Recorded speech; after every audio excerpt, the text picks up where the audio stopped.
जय जगन्नाथ बंधु माने आपण मानंकु समस्तंकु मोर हृदयर गभीरतारु धन्यवाद।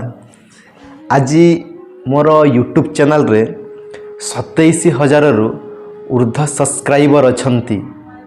एहा मो पाई केवल गोटे संख्या नुहे, एहा आपण मानंकर भरोसा, स्नेह, भल पाइबा और समर्थनर प्रमाण।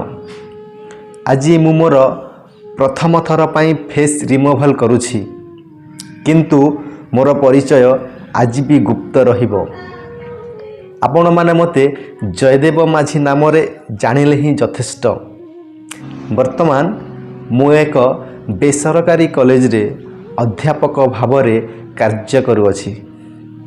एही चैनल रे मु ओडिया कविता और शायरी पोस्ट करुथिली, किंतु आपण माने हुए तो भावुथिबे जे एही चैनल रो प्रकृत उद्देश्य कौन।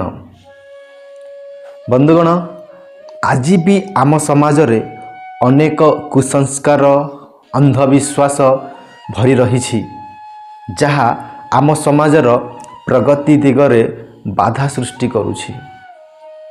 मोर एही चैनल माध्यम रे मु अंधविश्वास एवं कुसंस्कार विरुद्ध रे स्वर उत्तोलन करने सह विभिन्न ज्ञानमूलक विषय उपरे आपण मानक सह चर्चा करने को चाहे। मु चाहे आमे समस्ते मिसी एक सुस्थ एवं सचेतनमूलक समाज गठन करिबा। प्रत्येक मनुष्यर किछि ना किछि स्वप्न थाए। मोर भी एक स्वप्न अछि।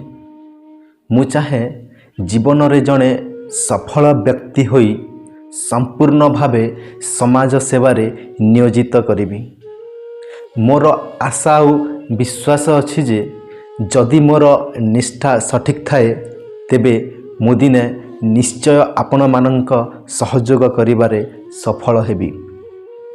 मोर विश्वास अछि जे ज्ञान ही सबुठारु बड़ शक्ति। आउ एक दिन मु जणे सफल व्यक्ति होई निजकु संपूर्ण भावे समाज सेवारे नियोजित करिबी। एहा मोर आशा नुहे, दृढ़ विश्वास। शेष रे एतिकी कहिबी, एही यात्रा एबे आरंभ होईछि। आगकू बहुत किछि शिखिबार अछि, करिवार अछि। आपण मानकर एही भल पाइबा एमिति बजाय रखंतु। जदि आपण मो चैनल को प्रथम थर पई देखुछंती, तेबे सब्सक्राइब करने को भूलंतु नहीं। आज पाई एतिकी, पुणी देखा हेबो एक नुआ एवं ज्ञानपूर्ण वीडियो सहित। सत्य को समर्थन करंतु एवं भूल को प्रश्न करंतु। धन्यवाद। जय ज्ञान, जय जगन्नाथ।